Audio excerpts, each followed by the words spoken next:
नमस्कार। Today we shall discuss समस्याग्रस्त आवास वित्त कंपनी क्या होती है। समस्याग्रस्त आवास वित्त कंपनी क्या होती है, कैसे ट्रीट किया जाता है।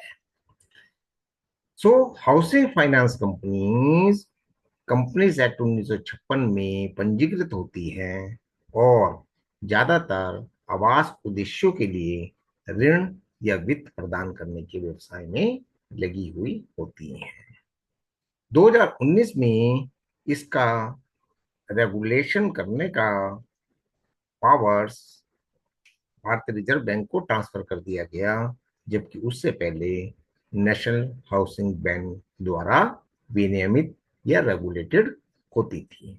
लेकिन कुछ रेगुलेटरी पावर्स, नियामक शक्तियां अभी भी एनएचबी के पास हैं। मतलब ये हुआ कि हाउसिंग फाइनेंस कंपनी दोनों के द्वारा रेगुलेट होती हैं।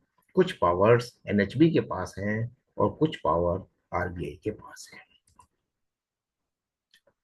सो समस्याग्रस्त आवास वित्त कंपनी का अर्थ है कि यदि परिपक्व सार्वजनिक जमा राशियों के पुनर्भुगतान के लिए किसी भी वैध मांग को 5 कार्य दिवस के भीतर पूरा करने से इनकार कर देती है या विफल रहती है, तो इसका मतलब ये समस्याग्रस्त हाउसिंग कंपनी है। आपके पैसे को, आपकी डिमांड को 5 दिन के भीतर भी नहीं लौटा पाती, इट मीन्स इसके कुछ प्रॉब्लम में है। कंपनी अधिनियम 1956 की धारा 58 AA या कंपनी अधिनियम 2013 के संगत प्रावधान के तहत कंपनी कानून बोर्ड को किसी छोटे उद्यम जमाकर्ता को किसी सार्वजनिक जमा राशि या उसके हिस्से या उस पर किसी ब्याज के पुनर्भुगतान की चूक के बारे में सूचित करती है, तो भी यह प्रॉब्लम फाइनेंस कंपनी है, समस्याग्रस्त हाउसिंग फाइनेंस कंपनी है कि वह एक छोटी सी जमा को पूरी तरह भुगतान नहीं कर पा रही है, किसी पार्ट पेमेंट नहीं कर पा रही है, ब्याज नहीं दे पा रही है और खुद ब खुद कंपनी कानून बोर्ड को सूचित करती है, चूक के बारे में सूचित करती है।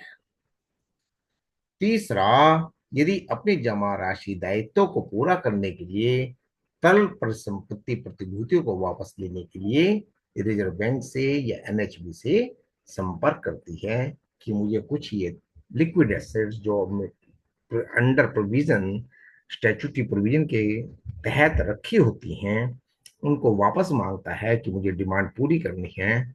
इसका मतलब उसका कैश फ्लो गड़बड़ा गया है, रिक्वायर्ड कैश फ्लो नहीं है आउटफ्लो के लिए, तो वह भी समस्याग्रस्त हाउसिंग फाइनेंस कंपनी है। यदि सार्वजनिक जमा राशि या अन्य दायित्वों को पूरा करने में चूक से बचने के लिए इन निर्देशों के प्रावधानों में से किसी राहत या छूट के लिए बैंक से संपर्क करती है, तो भी यह समस्याग्रस्त है कि भाई मुझे थोड़ा एग्जम्पशन दीजिए, थोड़ी छूट दीजिए, राहत दीजिए, मैं पूरे के पूरे रिजर्व बैंक ऑफ इंडिया के या एनएचबी के स्टैट्यूटरी प्रोविजंस पूरे नहीं कर पा रही हूँ, कुछ दिन के लिए राहत दे दीजिए, तो भी यह समस्याग्रस्त है। और बैंक या एनएचपी द्वारा या तो स्वयं प्रेरणा से या जमाकर्ताओं की शिकायतों के आधार पर सार्वजनिक जमा राशियों के पुनर्भुगतान न करने या शिकायतों के आधार पर समस्याग्रस्त आवास वित्त कंपनी के रूप में पहचान की गई है, तो रिजर्व बैंक ऑफ इंडिया या एनएचबी sumoto या on behalf of the complaints can declare a housing finance company as a problem finance company, समस्याग्रस्त finance company. So here these videos are for knowledge, for passing the exam of bank, debt recovery agents, etc. बहुत बहुत धन्यवाद। नमस्कार।